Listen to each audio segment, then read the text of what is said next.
napriso ta sa mentalidad nga perminti tang magdali.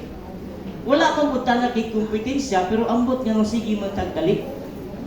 Siguro ang uban sa inyo naglingkod mo diha pero gahuna-huna na mo kung sa kaning orasa mahuman kay muuli na ko kay naa pa koy puligon dito.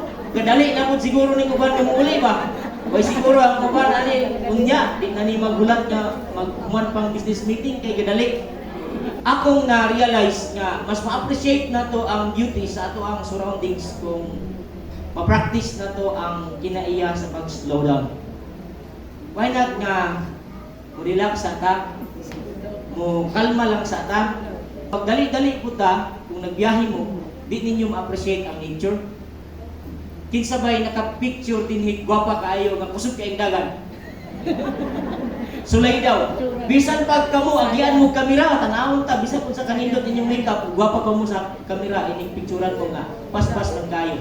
Pero kung i-slow down lang na siya, timing lang, makita ang inyong beauty. The gift of slowing down. Relax lang. Timing lang good.